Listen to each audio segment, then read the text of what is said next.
Kita berdoa. Damai sejahtera yang dari Allah Bapa yang melampaui segala akal dan pikiran, itulah kiranya yang memelihara hati dan pikiran saudara-saudara sekalian dalam mendengar dan melakukan firman Tuhan. Amin. Bapak Ibu saudara-saudara dan keluarga yang dikasihi Tuhan kita Yesus Kristus, firman Tuhan yang menjadi nats khotbah dalam ibadah Minggu Trinitatis tanggal 7 Juni 2020 tertulis dalam Kejadian pasal 1 dimulai di ayat yang ke-26 dan berakhir pada ayat yang ke-31. Demikianlah firman Tuhan. Berfirmanlah Allah, baiklah kita menjadikan manusia menurut gambar dan rupa kita, supaya mereka berkuasa atas ikan-ikan di laut dan burung-burung di udara dan atas ternak dan atas seluruh bumi dan atas segala binatang melata yang merayap di bumi. Maka Allah menciptakan manusia itu menurut gambarnya. Menurut gambar Allah diciptakannya dia, laki-laki dan perempuan diciptakannya mereka. Allah memberkati mereka, lalu Allah berfirman kepada mereka, beranak cuculah dan bertambah banyak, penuhilah bumi dan taklukkanlah itu, berkuasalah atas ikan-ikan di laut dan burung-burung di udara dan atas segala binatang yang merayap di bumi. Berfirmanlah Allah, lihatlah, aku memberikan kepadamu segala tumbuh-tumbuhan yang berbiji di seluruh bumi dan segala pohon-pohonan yang buahnya berbiji, itulah akan menjadi makananmu. Tetapi kepada segala binatang di bumi dan segala burung di udara dan segala yang merayap di bumi yang bernyawa, kuberikan segala tumbuh-tumbuhan hijau menjadi makanannya. Dan jadilah demikian. Maka Allah melihat segala yang dijadikannya itu sungguh amat baik. Jadilah petang dan jadilah pagi. Itulah hari ke-6. Demikian pembacaan firman Tuhan. Kita bernyanyi, firman-Mu menjadi terang.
Shalom dan selamat hari Minggu buat kita semua. Bapak Ibu saudara-saudara yang terkasih, Allah adalah pencipta segala sesuatu yang ada di alam semesta ini. Dia adalah yang awal dan yang akhir, yang menjadikan bumi dan segala isinya dari yang tidak ada menjadi ada. Allah menjadikan segala sesuatu itu begitu baik untuk dapat memenuhi segala rencana dan misi Allah untuk dunia ini. Sejak awal penciptaan, Tuhan Allah menciptakan alam semesta ini adalah untuk kebaikan, bukan untuk dirusak. Semua diciptakan Allah begitu sempurna. Saudara-saudara yang terkasih, setelah Allah selesai menciptakan segala sesuatu di bumi lewat firman-Nya, maka Allah menjadikan manusia itu menurut gambar dan rupa Allah. Allah menjadikan manusia itu menurut gambar dan rupanya. Manusia diciptakan Allah pada hakikat yang berbeda dari ciptaan yang lainnya. Dan manusia memiliki status kedudukan yang istimewa di hadapan Allah. jauh lebih tinggi dan berharga dari segala ciptaan Allah yang lain. Saudara-saudara, dalam ayat yang ke-26 ini Allah berfirman, baiklah kita menjadikan manusia menurut gambar dan rupa kita. Kata kita di sini menunjuk kepada Allah yang Tritunggal, yang bersifat plural dan jamak, dan menunjukkan kebesaran dan kemuliaan Allah atas segala ciptaan yang ada di bumi. Dan dalam proses penciptaan di bumi dan manusia, maka perbedaan penciptaan ini berbeda dari yang lainnya kepada manusia. Dan perbedaan ini adalah kekhususan yang harus disyukuri, keistimewaan yang harus disyukuri seluruh umat manusia, dan juga bertanggung jawab kepada Allah Sang Pencipta. Saudara-saudara, status istimewa manusia sebagai imago Dei, sebagai gambar dan rupa Allah, menjadi dasar relasi hubungan manusia kepada Allah dan kepada ciptaan yang lainnya, agar manusia tunduk dan taat kepada perintah dan mandat Allah yang diberikan kepada manusia yang diciptakan dari debu tanah. Manusia yang disebut gambar dan rupa Allah tersebut menjadikan keistimewaan yang khusus dari ciptaan yang lain. Namun di status keistimewaan ini kita memiliki tanggung jawab yang besar untuk menjaga, merawat, dan memelihara keberlangsungan kehidupan di alam semesta ini. Manusia bertanggung jawab menjaga relasi dengan sesama, menjaga hubungannya dengan Allah, dan bertanggung jawab untuk merawat dunia ini. Dan manusia sebagai mandataris Allah, wakil Allah dalam penata layanannya atas seluruh ciptaan Allah dalam muka bumi ini.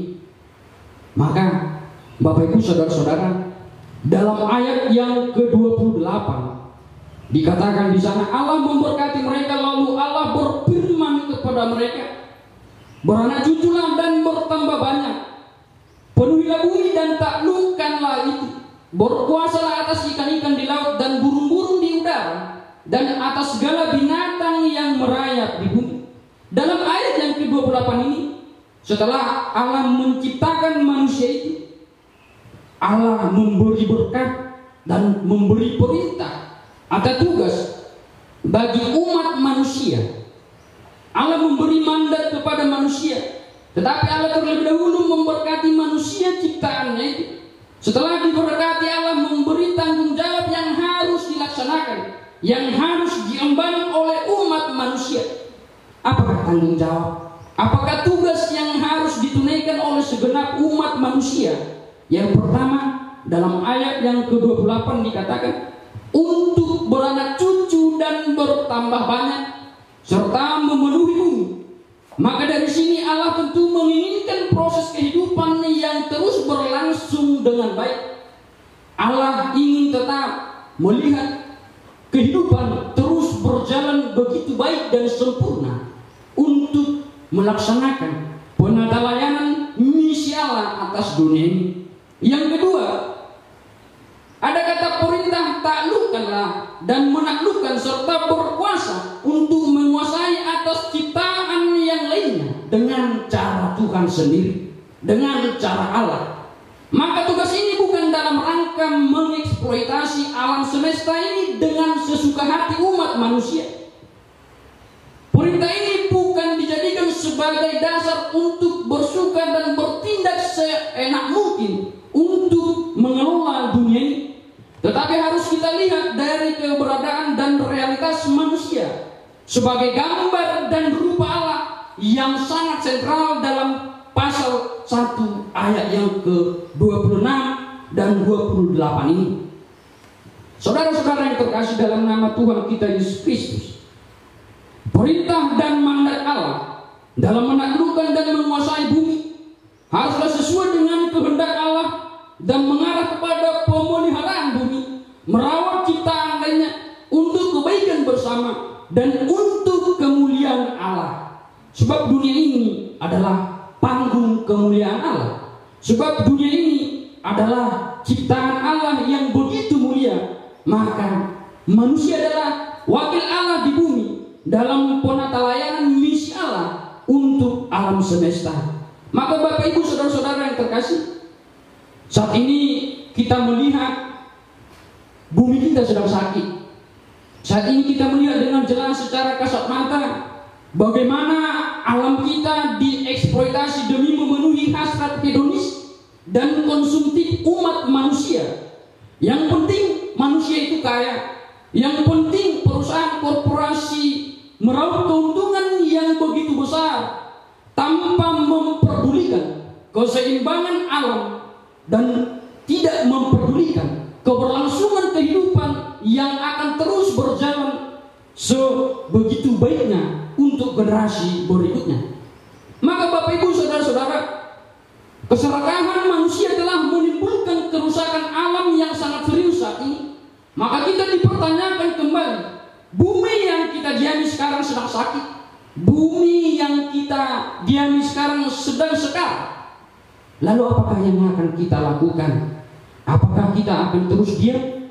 Dan apakah kita akan bertindak menjadi agen-agen perubahan untuk merawat dan memelihara bumi? Ini menjadi catatan penting dan menjadi panggilan khusus bagi kita umat manusia sebagai ciptaan Allah yang begitu mulia, bahwa kita harus hadir sebagai pembawa kabar baik bagi alam semesta. Caranya bagaimana? Jangan-jangan gereja menjadi sumber kerusakan lingkungan dan ekologi saat ini yang terbesar.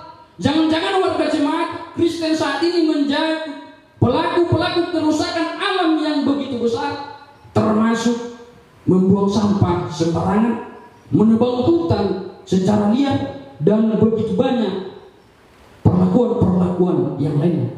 Namun saat ini firman Tuhan datang membawa kabar kesukaan bagi kita. Allah telah hadir sebagai pendana dalam karya penyelamatan dalam diri Yesus Kristus, dan karya pendamaian Allah ini secara universal bagi seluruh ciptaan Allah. Allah mendamaikan dirinya dengan manusia dan juga alam semesta ini. Tidak ada yang ketinggalan. Relasi yang rusak akibat dosa telah dipulihkan melalui pengorbanan Yesus Kristus di kayu salib, sehingga karya penebusan Allah dan pendamaian itu bersifat totalitas dan universal bagi seluruh dunia ini. Maka Bapak Ibu saudara-saudara yang terkasih, firman Tuhan mengajak kita hari ini. Saat ini kita harus membangun relasi yang baik, relasi yang ideal yang saling membangun antara manusia dengan manusia, relasi yang baik antara manusia dengan Allah, dan terlebih untuk memenuhi mandataris Allah, tanggung jawab kita kepada Allah, yaitu menjalin relasi yang baik, menjadi sahabat bagi alam ciptaan Allah, sehingga kita yang memenuhi bumi, berdiam di bumi ini, dapat memaknai dengan baik, yaitu yang tertulis dalam ayat yang ke-28, kata memenuhi bumi, menaklukkan dan berkuasa, bukan mendorong kita untuk hadir mengeksploitasi alam ini secara membabi buta, tetapi harus kita memaknai secara utuh, mengerjakan mandat penugasan Allah dalam mengusahakan, memelihara bumi, menjaga, melestarikan dan merawat alam semesta dengan baik, sehingga ada relasi tanggung jawab antara kita dengan Allah, antara kita dengan dunia ini, manusia dan semesta. Sebab alam dan bumi yang kita tempati adalah panggung kemahabesaran, panggung kemahakudusan, dan panggung kemuliaan Allah atas seluruh ciptaannya di muka bumi ini. Bapak Ibu saudara-saudara terkasih, Allah rindu bumi kita pulih dari sakitnya. Allah telah menunjukkan relasi yang baik antara ciptaannya seluruhnya ketika Allah menempatkan manusia yang telah dijadikan Allah di Taman Eden. Begitu baik hubungan relasi manusia dengan alam sekitar, terlebih kepada Allah. Dan kerakusan manusia zaman ini membawa kita kepada satu kesimpulan, bahwa manusia meragukan pemeliharaan Allah dalam hidupnya, sehingga manusia itu tidak pernah merasa cukup dan kita selalu bersikap tamak dan loba, angkuh dan sombong, dan merasa lebih superior dari ciptaan yang lainnya. Maka Allah telah menyediakan kebutuhan manusia itu secara sempurna. Dalam ayat yang ke-29, Allah memberikan tumbuh-tumbuhan dan seluruh ciptaannya dan pohon-pohonan menjadi makanan kita, menjadi sumber kehidupan. Maka ketika ada manusia yang merusak alam, ketika ada manusia yang tidak mampu merawat alam bumi yang menjadi tempat kediamannya, maka dia adalah manusia-manusia yang tidak pernah mampu bersyukur dan menghargai sumber kehidupan yang Allah berikan kepadanya. Maka Bapak Ibu saudara-saudara terkasih, pada akhirnya firman ini mengajak kita untuk melihat realitas ciptaan Allah di muka bumi yang ada di sekitar kita saat ini. Kita baca dalam ayat yang ke-31. Maka Allah melihat segala yang dijadikannya itu sungguh amat baik. Jadilah petang dan jadilah pagi. Itulah hari yang ke-6. Allah berencana menciptakan manusia, berbeda dengan menciptakan yang lainnya di alam ini. Maka Bapak Ibu saudara-saudara, dan pada akhirnya ketika Allah melihat semua ciptaannya itu sungguh amat baik, maka kita diberi tugas untuk menjaga, merawat dan memelihara agar tetap sungguh amat baik, bukan untuk merusak, bukan untuk menjadi perusak bagi alam semesta ini. Jangan kita menjadi musuh bagi keberlangsungan kehidupan di alam ini, tetapi melalui firman Tuhan saat ini kita diajak untuk menjaga tanggung jawab kita bersama. Sebab di dalam segala sesuatu alam semesta ini Allah hadir dan berkuasa. Allah hadir dan hendaklah kita melihat bahwa ciptaan yang ada di muka bumi ini juga menunjukkan kemahabesaran Tuhan dan memperlihatkan lewat muka bumi ini, lewat segala isi alam ini, Allah juga turut dimuliakan. Maka kita adalah orang-orang yang harus tetap mampu merawat dan memulihkan bumi yang sakit dan menjadi sahabat bagi ciptaan yang lainnya. Ini adalah panggilan bagi kita saat ini ketika firman ini sampai kepada kita untuk tetap kita lakukan. Ketika Allah menyampaikan firman bahwa kemuliaan Allah terlihat atas segala ciptaannya yang ada di muka bumi. Hamuliau ni debata dinasa na tinopan mar hataridamai mar hite ima aka na masa aka nasa na tinopan ni debata di bagasan hasiano uli jala dengan jala ikodo bui tajaga di bagasan hawion. Amin. Kita bernyanyi, firman-Mu berkatilah.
Kita berdoa.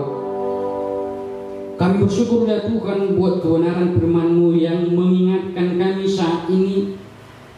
Kami adalah manusia yang Kau jadikan dari debu tanah, dan Tuhan memberikan kami tugas dan tanggung jawab untuk menjaga, merawat, dan memelihara seluruh ciptaan-Mu di muka bumi ini.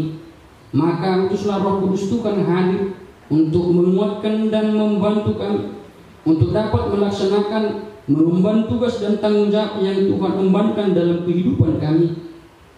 Ajar kami senantiasa untuk menjadi sahabat bagi alam yang Tuhan ciptakan, menjadi sumber kehidupan bagi hidup kami, bagi keberlangsungan kehidupan bagi generasi yang akan datang. Bapa di surga, saat ini kami serahkan seluruh kehidupan kami ke tangan pengasihan Tuhan. Biarlah pemeliharaan Tuhan tetap ada dan eksis dalam kehidupan kami pribadi lepas pribadi, melalui seluruh alam semesta yang tetap memberikan panggung kemuliaan bagi nama Tuhan yang maha besar dan maha kudus. Dan biarlah senantiasa kami umat ciptaan-Mu tetap mampu untuk mencerminkan kehidupan yang harmonis, baik sesama manusia dan terlebih dengan alam ciptaan-Mu. Terima kasih ya Tuhan. Di dalam nama anak-Mu Tuhan Yesus Kristus kami berdoa dan bersyukur. Amin.